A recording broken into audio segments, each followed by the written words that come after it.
रुकिए, 1 लाख के नीचे जाएगा सोना। जी हाँ, 85,300 तक संभव बताया जा रहा है। गिरावट के ऐतिहासिक आंकड़े ये गवाही दे रहे हैं। तो क्या सोने का सुनहरा दौर खत्म हो गया? कीमतें और भी ज्यादा गिरेंगी?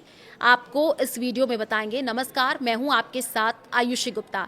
देखिए, हालिया गिरावट के बाद ये सवाल लगातार लोगों के मन में उठ रहा है कि सोना चांदी का भाव और भी ज्यादा गिर सकता है। तो आपको इस वीडियो में हम बताएंगे पिछले सालों के क्या रिकॉर्ड रहे हैं और किस तरीके से जो है अभी क्या आने वाले दिनों में दाम कम होंगे या बढ़ेंगे।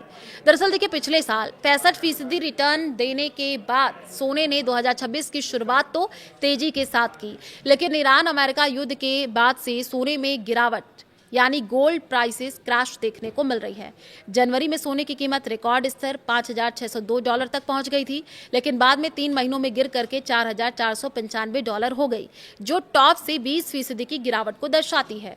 सोने में बड़ी तेजी का सिलसिला अक्टूबर 2022 से शुरू हुआ। गोल्ड अक्टूबर 2022 के निचले स्तर $1,500 से 275% बढ़कर जनवरी 2026 तक $5,602 तक पहुंच गया।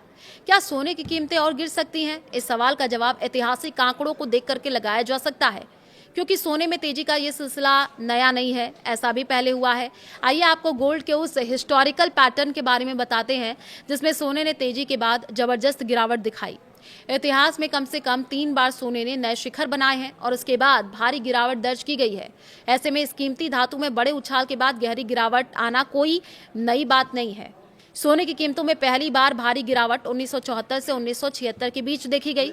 अगस्त 1971 से नवंबर 1974 के बीच सोने की कीमतों में 353% की वृद्धि हुई, जिसके बाद नवंबर 1974 से अगस्त 1976 के बीच 43% की गिरावट आई। यह गिरावट मुख्य रूप से मुद्रास्फीति में कमी, ब्याज दरों में वृद्धि, मजबूत आर्थिक विकास और डॉलर के मजबूत होने के कारण हुई। इसके अलावा देखिए, मिडिल ईस्ट में तेल संकट के स्थिर होने और वियतनाम युद्ध की समाप्ति के बाद भू राजनीतिक जोखिमों में कमी आई है। 1980 के दशक में सोने की कीमतों में दूसरी बार बड़ी गिरावट का दौर आया है। अगस्त 1976 से सितंबर 1980 के बीच 541% की बड़ी तेजी के बाद सितंबर 1980 से जून 1982 के बीच सोने कीमतें 52% टूट गई। ये सिलसिला यही नहीं थमा, क्योंकि दूसरी गिरावट के तुरंत बाद सोने की कीमतों में मंदी का एक और दौर आया, जिसमें जून 1982 के बाद सोने की कीमतों में 57% की वृद्धि। लेकिन जनवरी 1983 से फरवरी 1985 के बीच इसमें 42% की गिरावट दर्ज की गई है। 1980 के दशक में सोने की कीमतों में भारी गिरावट की वजह रही ब्याज दरों में बढ़ोतरी। दरअसल महंगाई में वृद्धि के कारण तत्कालीन फेड चेयरमैन पॉल वोल्कर ने इंटरेस्ट रेट बढ़ाए हैं।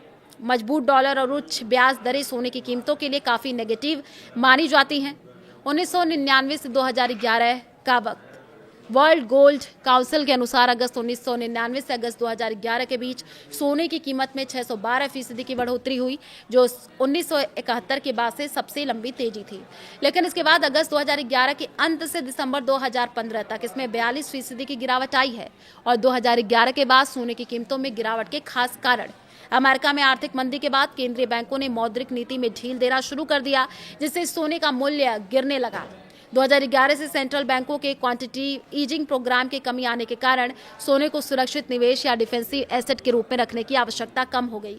इसके अलावा देखिए, अमेरिकी डॉलर मजबूत होने लग गया। इकोनॉमिक इंडिकेटर में सुधार ने सोने के आकर्षण को कम कर दिया। अब 2026 में क्या होगा, यही सवाल सबके जहन में है। तो अगर 2026 में सोने की कीमत अपने रिकॉर्ड हाई से औसतन 50% तक गिरती है, तो ये लगभग $2,803 तक पहुंच जाएगी। ऐसे में भारतीय रुपयों में सोने की कीमत 85,300 से 91,400 रुपये प्रति 10 ग्राम तक जा सकती है। मार्च से जून 2025 के बीच सोने की कीमत इन्हीं स्तरों पर थी। कई मार्केट एक्सपर्ट $3,600 के स्तर की ओर इशारा कर रहे हैं। ईरान युद्ध शुरू होने के बाद से सोने को कई चुनौतियों का सामना करना पड़ा। तेल की ऊंची कीमतों ने न केवल अमेरिकी डॉलर को मजबूत कर रही हैं, बल्कि मुद्रास्फीति को भी बढ़ा रही हैं।